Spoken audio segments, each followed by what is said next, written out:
we could see the Japanese crisis happening sooner. In fact, the Japanese crisis may be the catalyst for our crisis. It may be the pin that pricks our bubble. The Japanese bubble popping ends up pricking the even bigger U.S. So the overall stock market was down on the week. I think investors are much too complacent regarding the risks that are increasingly rearing their heads, not just for the markets, but the overall U.S. economy. Let's start by talking about what happened with these AI hyperscalers on the week. These are the companies that are spending enormous CapEx for the AI build out, all the data centers and the chips and everything that they're buying in order to be able to deliver AI to customers in the future. The biggest news, I think, came out of Alphabet. That's Google. They announced on Thursday their earnings, and the important part of the announcement was the increase in CapEx spending, I guess above what investors had been expected. I think investors were expecting CapEx to go up, and that's what happened. But the reaction was not favorable. Once upon a time, every time one of these companies announced they would be spending more money on AI CapEx, the stocks went up. But they haven't been going up, and neither have their bonds, because investors are now finally starting to question whether or not these investments are in fact going to pay off. And so Google shares, Alphabet, stock was down 10% on the week. Almost all of that decline happening, I think, on Thursday, the day that the announcement came out. Now, Alphabet is still clinging to a 1% gain so far in 2026, but that's not much to show for all the money that they're now spending and committing to spend on CapEx.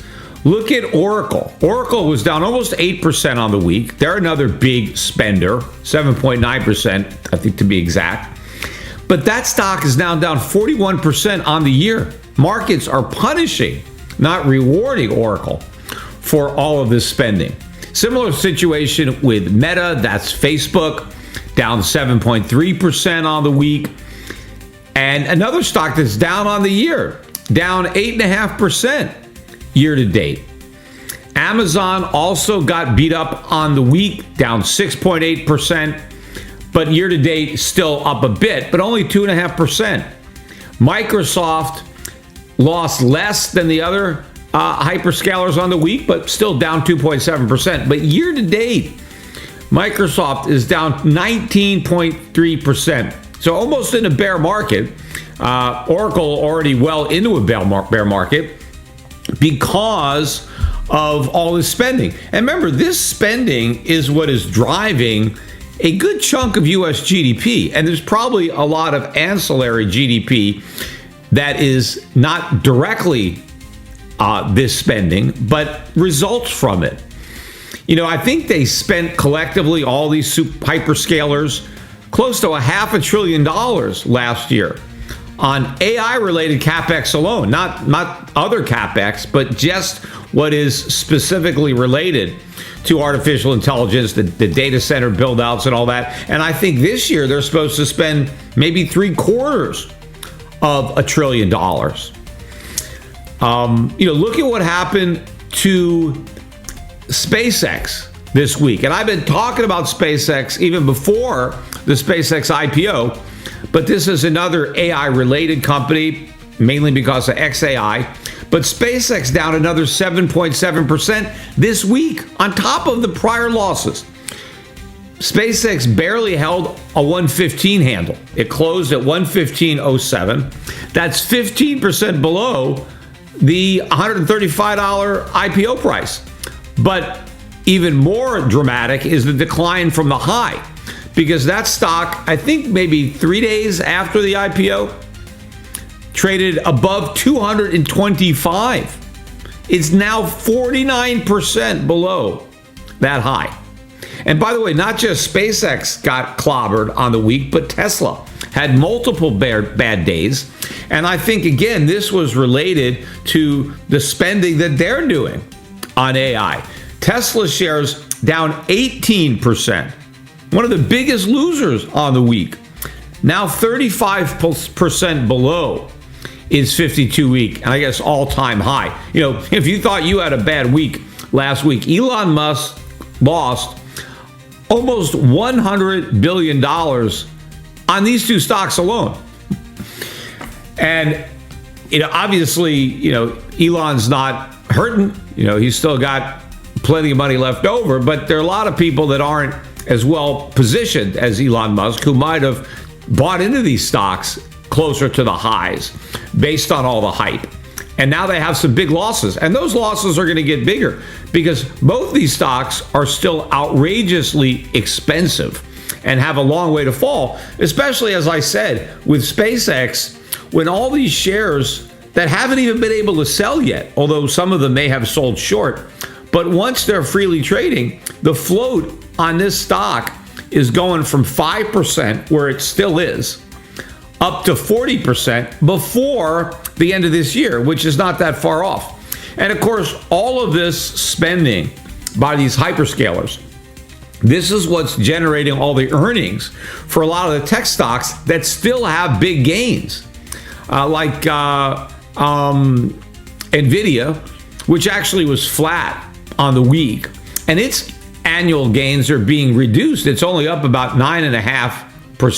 Micron, right, was up 3% on the week, so still up on the news, but not up a lot compared to prior gains on similar announcements. And in fact, year to date, Micron is still up about 200%.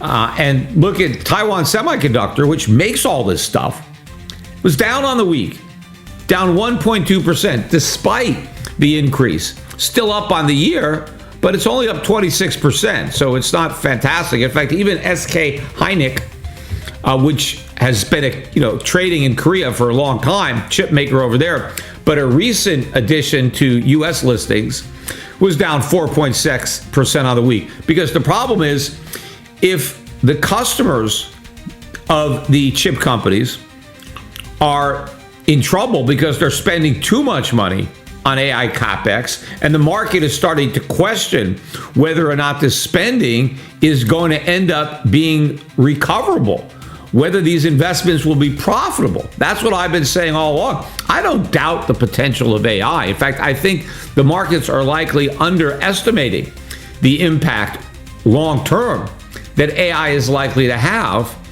but I think they're overestimating the returns on the investments that are being made by the hyperscalers. I think this is going to be similar to the internet. I mean, I think that AI will be a bigger advancement ultimately than the internet. But the similarity is that so many companies made all these investments in internet-related, CapEx that turned out to be malinvestment. Most of the companies, the early favorites that investors were pouring money into, went bankrupt. They never made any money off of all of their spending related to building out the internet. An early beneficiary of that was Cisco Systems, and the stock collapsed because their earnings collapsed because their customers went broke. And in fact, a lot of their customers went broke owing them money because there was a lot of vendor financing. And you're getting similar type of relationships going on now between the hyperscalers and the companies that are producing the products that they are buying. And I think what you're going to also have potentially this week is another scare, a kind of a deep-seek type scare related to what's going on with Moonshot and Kimi K3, which is another model that potentially will compete with Anthropic and OpenAI, but also bringing down the costs and further potentially commoditizing AI. Because if companies can buy lower cost AI agents or whatever they're getting from Chinese companies, they're not going to be using more expensive models offered in the US, which means to be competitive,